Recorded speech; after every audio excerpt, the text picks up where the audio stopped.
Remember when we were talking about Nick Saban and Nick Saban retiring, leaving that Alabama program while he was still arguably at the top of his game right now? But Nick Saban, he's going to have a new job. He is going to have a new job. He is going to be employed by ESPN. Now, he'll do a variety of things with ESPN. That includes the NFL draft and the covering of SEC Media Days. The SEC Media Days, of course, affiliated by ESPN. That's who has, I believe, their media rights deal. But primarily, Nick Saban is going to be on the College Game Day that ESPN has every Saturday, and I'm not gonna lie, I'm pretty excited about this. I think, I was just talking to somebody about this the other day. Someone that was not as positive about this move as I was, because they thought that Nick Saban kind of has that Bill Belichick personality and just doesn't seem um, very entertaining. But I look at Nick Saban as a guy that, listen, Nick Saban has won everywhere that he has went. Nick Saban, arguably one of the best coach of my time, and arguably one of the best coaches of all time. I won't say he's the definitive GOAT, but if we're talking about the GOAT of college football from a coaching standpoint, you got to at least include in that conversation. That's all I'm saying. That is all I'm saying. And what's interesting is that traditionally, college football game day has typically five main guys. And as of right now, no one has actually officially stepped down from college game day.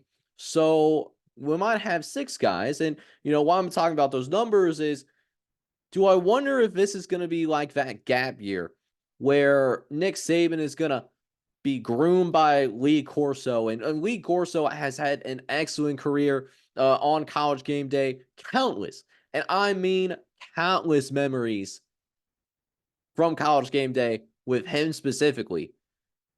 Is it a type of year where we see Lee Corso groom Nick Saban, and then starting in 2025, Lee Corso steps down?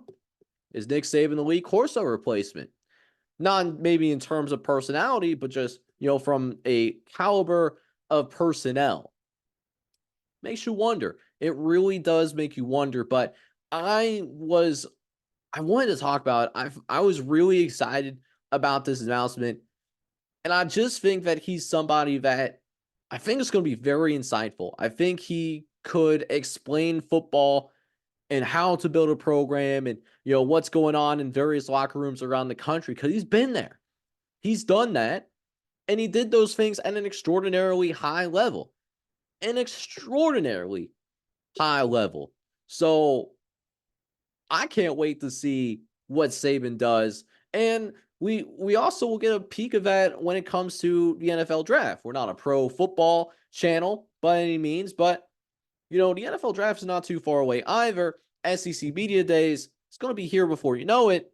We'll get a little bit of a peek of how he's going to be as a football analyst, because not everybody can make a smooth transition from actually participating in the game of football, whether it is as a player, as a coach, or as a general manager, to being a football analyst at high level college football or at the NFL. Not everyone makes that smooth transition. I think Nick Saban could be one of those guys that make a smooth transition. And for someone that's 72 years old, I really do believe that he's someone that, hey, he could actually, I think he still has a lot in the tank from a personality standpoint and in his football knowledge as well. I'm really curious to see how things turn out. And, I always have to give the man flowers, even though I didn't like him and how Alabama was always borderline dominant during his time at Alabama, with the exception of his first couple of years. I do have to give respect to the man, because what he did at Alabama simply has not been replicated. I haven't seen it in my lifetime, at least not yet. Anyways, we'll see what Kirby Smart could do at Georgia, but that's another conversation for another time.